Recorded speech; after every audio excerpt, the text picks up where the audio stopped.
Okay, good morning everyone. I hope you're nice and ready for another big day of maths today.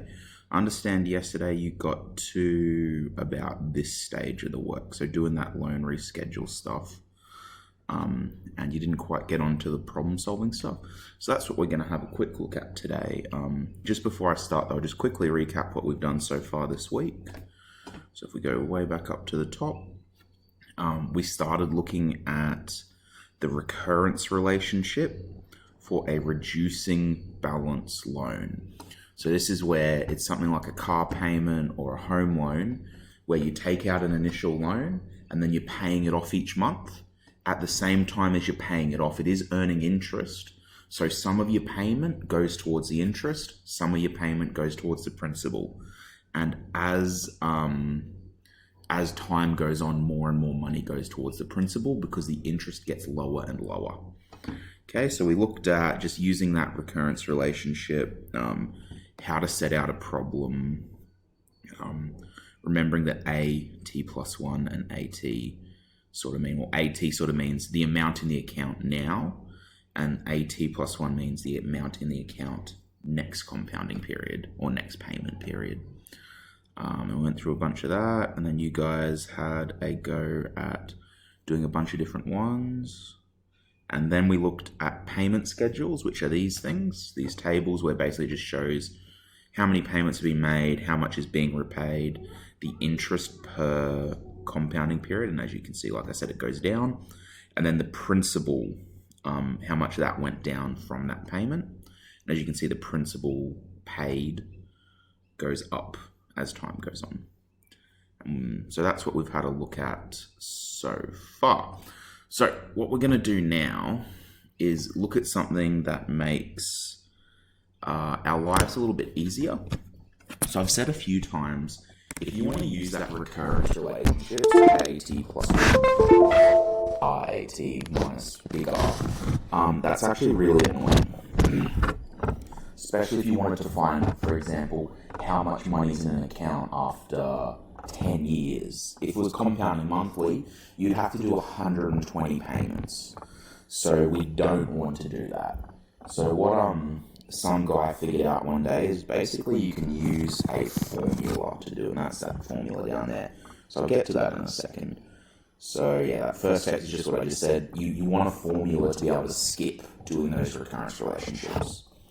So P is going to be our principal amount, N is the total number of compounding periods, A is the balance, I is the decimal interest rate per compounding period, and R is the repayment made after each compounding period. And then it's just this rule. It's really annoying and it's long, and it's just one of those ones where you're just going to have to put it into your calculator and solve. It's not going to be very exciting to do, but this is the way we're going to solve all of the problems today that we look at in this little section. So let's have a look-see. Before I get on to an actual problem, let's just highlight what the variables in this question are. We have our actual amount is our first variable. The next variable is the principal, so how much the loan is to start with. Our third variable is the interest rate. Now this is really important because we actually calculate interest rate for this equation a little bit differently than we have previously. You might remember that in the recurrence relationship for R, so we call it little r in the recurrence relationship, you do it, like let's say it was, for this question, 11.28 divided by the number of compounding periods per year, so that will be 12 times 100 plus 1. So that's how you find R. If we have a look at our rule, can you see that next to the I, which is our interest as a decimal value, there is a plus 1 there. And next to our I, there is a plus 1. The reason for that is I does not have that plus 1 next to it. We ignore it. So if I was finding R, I add the 1. If I'm finding I just do it like this. 11.28 divided by, 12 times 100. That's it. So that's going to be a place where you just need to be really clear about which problem you're doing. Am I doing a recurrence relationship? I use the variable R. Am I doing just a final amount or an amount in the account without doing a recurrence relationship? That's when we use our I. Okay, and then our fourth variable is N, number of compounding periods total. And our fifth variable is big R, which stands for repayment. And then we just have I, N, and I again. So there's 5 numbers that when we read an equation, when we read a question, we're going to look for to be able to put into our equation.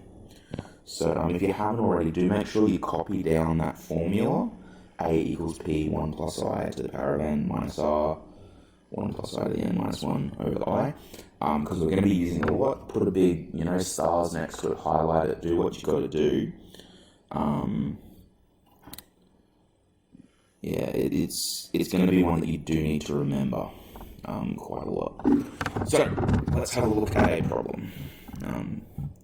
NOMSA has borrowed $8,000 at an interest rate of 11.28% per annum, compounding monthly. If she makes monthly repayments of $500, what will the balance of the loan be after 1 year around she answers the nearest cent?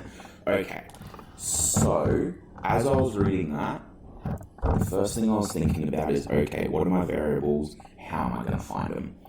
So let's go through just in order of the things we read. NOMSA has borrowed $8,000. Okay, if she's borrowed an amount, that's our principal. Our principal is 8,000. Okay, NOMSA has borrowed 8,000 at an interest rate of 11.28% per annum, compounding monthly. So that tells us 2 bits of information there, compounding monthly and the interest rate per annum. So we're going to find I. Remember, I does not have the plus 1. So to find I, we're just going to do 11.28 divided by 12 times 100. And I'll just put that into my calculator, 11.28 divided by, and remember in your calculator, put the 12 times 100 in brackets, otherwise you can get a weird answer. 0.0094. Okay, so that's my interest rate, so I've used that value. Compounding monthly, we've kind of used that value, that's where we got the 12 from, but we're going to use that again as well to figure out the total number of compounding periods, which is N. She makes monthly repayments of 500, so R, big R, is my repayments, is 500. So I've used that 500 now. What will be the balance of the loan after 1 year? Okay. N is the number of compounding periods total. So you've got to figure out how many is going to happen a lot. We have 12 compounds a year, and we only want to find the loan for 1 year, so N is going to be 12. And it says, what will the balance of the loan be after 1 year? So the balance is our question mark. So our A value is what we're trying to find. Conveniently, it's on one side of the equation all by itself, so all we need to do is sub in all these other values, put it in the calculator and solve. Okay, A is equal to P, and you notice that I'm writing out the rule fully. The reason why is it's one way to remember it. So if you write something out a bunch of times, it does actually help your brain remember it. Because this is a long, complicated formula, there's a lot going on there. I do like to just get into the habit of remembering how to do it. So we're just going to substitute in our values now. P is 8,000. 1 plus I is 0.0094. The power of N is 12 minus R is 500, double bracket 1 plus I, which is 0.0094, 0094, to the power of N once again, which is 12 minus 1, close bracket, and all of that is divided by 0.0094. Now I'm going to put that into my calculator. That's a perfectly fine thing to do, to put your calculator in one step. There's probably two things I would be very careful about when you do it though. The first one is make sure you put your brackets in the right spot. A really common mistake is this double bracket. People forget to do two, and they'll just put one, and then their calculator will freak out and will say no valid answer, because the calculator doesn't want to know what to do if there's an unclosed bracket. The other problem you can get into is when you put in your power into the calculator. So when you put a little, depending on your calculator, a different button. Some calculators do a little thing like this. They go, if you're putting 10 to the power of, they'll go 10, power of, and then open up a bracket. If you just put in 12 there, and once again, if you have to close that bracket like that, otherwise it's going to mess up your whole equation. The other thing that can happen there, depending on your calculator, if you have one more like mine, it goes like this: 10, and when you press that power button, it starts writing up here, 12. And you have to press the right arrow to get out of it. Because if you don't press the right arrow, if you do press the right arrow, it'll put your cursor down here, and you can start, making the equation like normal. If you don't get out of it, it'll keep writing in this exponent, which again will give you the wrong answer. So those are the things you want to look out for. Let's put this into our calculators.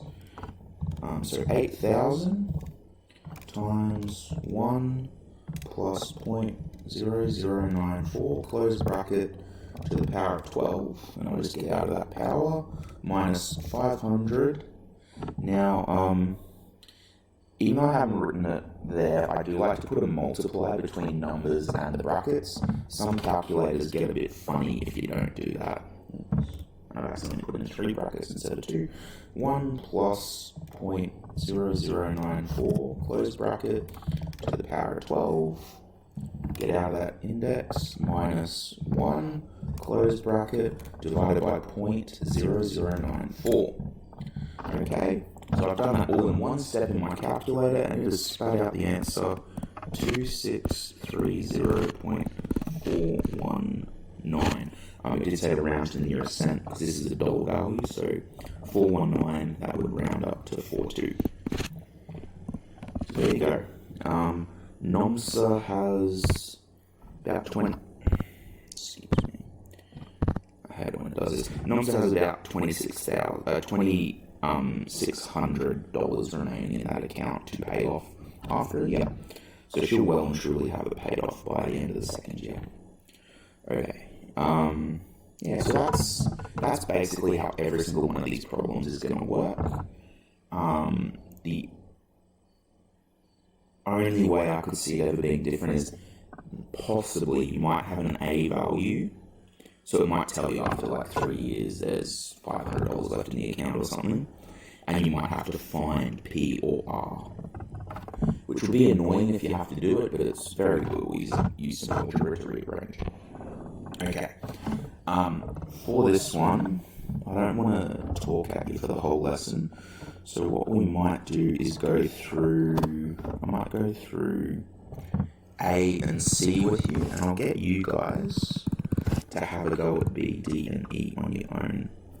So let's have a look at A. Now my first thing is always going to be to write out my variables. P equals, I equals, big R equals, N equals, and A equals. Using Unity's formula to find the future value of each of the following regions of balance lines. So A is going to be a question mark, because that's what we're trying to find. For question A, my principal is $8,000. My annual percentage rate is 4.5, and that compounds monthly. So I'm going to go 4.5 divided by 12 times 100. And remember, I don't add the 1, because I'm finding R. I'm finding I, I'm not finding little r. 4.5 divided by 12 is 0.00375. My repayments per compounding period is $350. And I want to find the balance after 6 months. Compound once a month, so my total number of compounding periods is 6. So let's throw this into our rule. Once again, I'm writing out the full rule just with the placeholder variables. This is for me, even as the teacher, I haven't really done this maths before. So even for me, I'm doing this to remember the formula. So AP 1 plus I to the n is the first bit minus R double bracket 1 plus I to the n. I think in the formula it might be I plus 1, but because they're plus, you can do them in either order. And I think that's minus 1 divided by I. Did I get that last bit right? Let me just check. Minus 1 divided by I. Yeah, sweet. So let's put in our values now. 8,000. 1 plus 0.00375 to the power of 6 minus 350 double bracket 1 plus 0.00375 close bracket to the power of 6 minus 1 close bracket divided by 0.00375. Whew, okay. Now we just got to solve, so let's put it into the calculator all in one step. 8,000 times 1 plus 0.0, oh my goodness, I already messed this up, 0.00375, close bracket to the power of 6, minus 350, double bracket, 1 plus 0.00375, close bracket to the power of 6, get out of that index, minus 1, close bracket, divided by 0.00375. And we'll put that in our calculator. We have $6,061.9097. So we'll round that off to the nearest cent, 0.91.